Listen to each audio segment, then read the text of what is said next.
And I am joined today with Milo Austin, who is the Director of Player Development at the University of Cincinnati Bearcats. How you doing today, Milo? Thanks for joining us on the website. I'm doing well, Steve. Thanks for having me. It's our pleasure.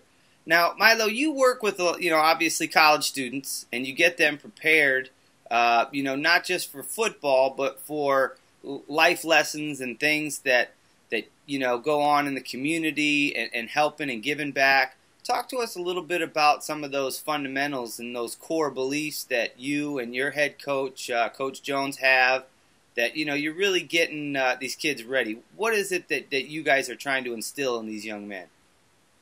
Well, Coach Jones has instilled in this program a sense of family and a sense of developing the whole student athlete itself, developing the total person. And that's my job.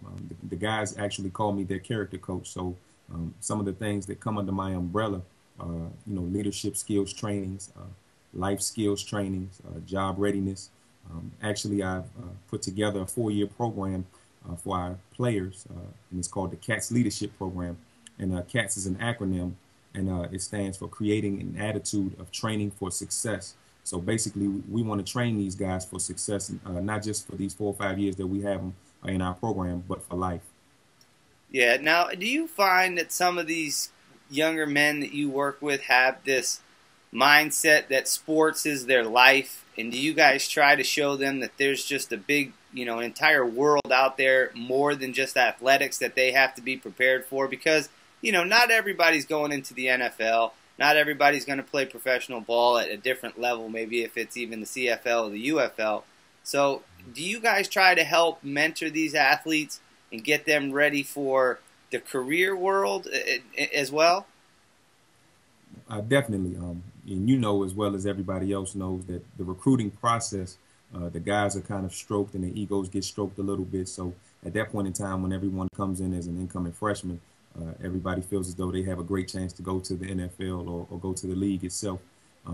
Our job is to continue to foster that, because you want players that have that goal in mind, because they're going to work tirelessly every day to become better ball players. But at the same time, give them avenues and educate them on life skills, and making sure that they understand that there is life after football. And even if they make it to the NFL, God willing, that they'll live to the ripe old age, that they'll be able to do something with themselves after their playing days are over. Yeah. Is there any stories or anything that you could share with us of some of the things that you guys have done, maybe as a team or maybe as a group of guys, that you've done in the community that really set, you kind of just stuck in your mind, so to speak, something that you really remember that you all did that was just like, man, these guys really went above and beyond, and this is a story that needs to be told. Is there anything like that comes into your head? Definitely. We do a ton of community service. We've logged over 2,000 community service hours within the past school year. But one thing that sticks out in my mind, and I think this is something that we just started here at the University of Cincinnati, and it was basically a meet and greet. We go to local elementary schools in the greater Cincinnati area, and we're there when the kids get off the buses. We're there when the parents drop their kids off, or when the kids just walk across the crosswalk, to encourage them to have a great day in school. And do well in school, and that is very important, and that it's important to us that they do well. And you'd be surprised the looks on the kids' faces as they see us, when they get off the buses, and then we're there to cheer them on. And after that, they have a great day. Now, you personally have played collegiate ball. You played a little cornerback. You also played a little wide receiver at some of the stops you made, like Salisbury and also at West Virginia, if I'm not mistaken. And tell me, has that helped you in dealing with some of these young men about, maybe knowing some of the things that they're thinking when they're coming into the university? Because you were thinking the same thing when you were coming into school. So share with us a little bit about how your past experience helps you with your current role.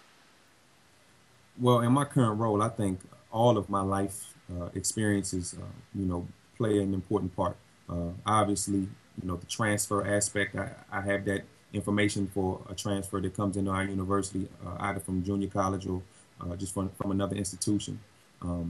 Playing either offense or defense. I've been a teacher, so I know that aspect in terms of the academia.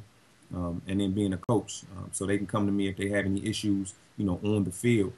So I just couple all of those experiences just with my, my wanting to and my willingness to just want to see those guys succeed. And that's basically what I bring to the table for these guys. Well, that's awesome. One of the things that we like to promote on skinnypost.com is that positive aspect of sports. A lot of the mainstream media doesn't talk about the smaller things or the little things that guys do in the community. And it's just awesome to hear that your school and your program is really focused on, some of those things.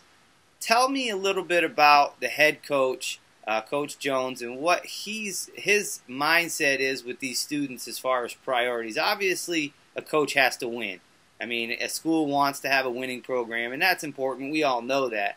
But there's also a little subplot there on the side where maybe there's some things that are more important to a coach other than just winning. Are there things that you find that coach is telling you guys, hey, we really got to focus these kids on what? Well, that's funny that you say that because the number one program goal, on the board, and that's in the team meeting room, is graduate.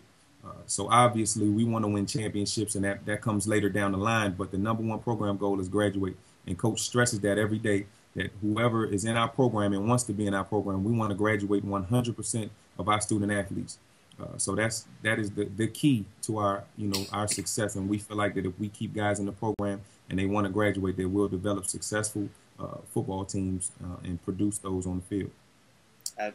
Now that's very important. I mean, not only to the kids itself, but to the university, obviously. But like we've talked about before, going into the NFL is one thing. I mean, it's great, it's awesome, but it's rare. Not every kid is going to get a chance to go into the NFL, so they have to have some kind of fallback plan. And I think what you guys seem to be doing is definitely setting these kids up with an opportunity to help out in the community, get their education, understand what it takes to take that next level, because they're not going to be in college forever. So not only are you developing good athletes, you're developing good human beings, and that's just awesome to hear. Now, thank you very much. You're absolutely welcome. It's great to hear, and we love talking about these stories. Now, is there anything you in particular in your role that you've seen or done that you went home at the end of the day and just said, today was a good day because what? I mean, there's got to be something that you really remember, maybe a certain player or a certain event or something that transpired that really just made you smile from ear to ear on the whole way home from work.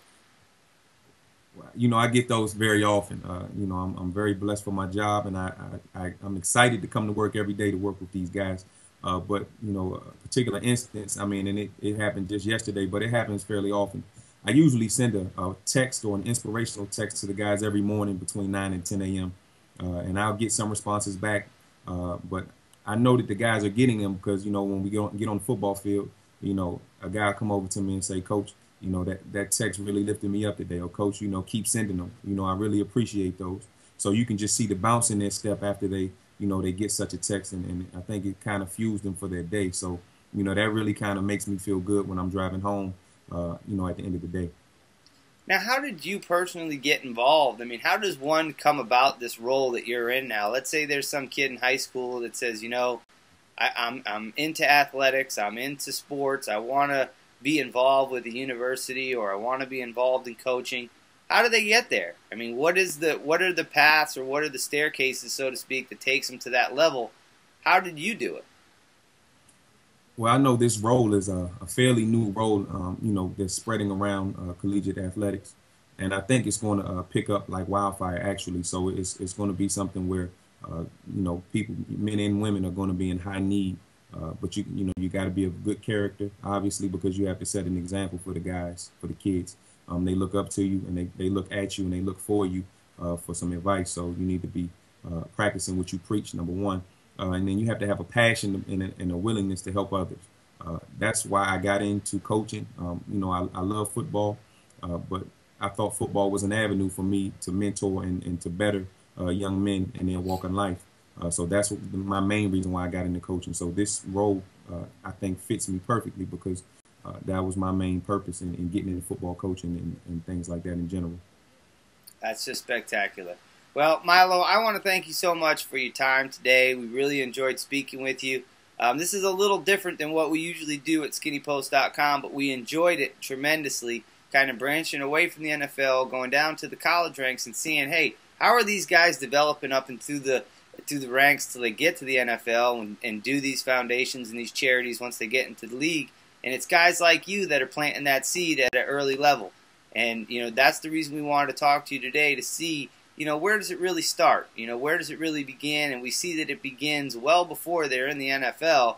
It starts, as soon as they get off that bus, like you said, walking into that university, they got guys like you that are there, that are helping them, and that are really being, a boon to their career and their success. We want to thank you so much for your time talking with us today. Steve, thank you so much for having me.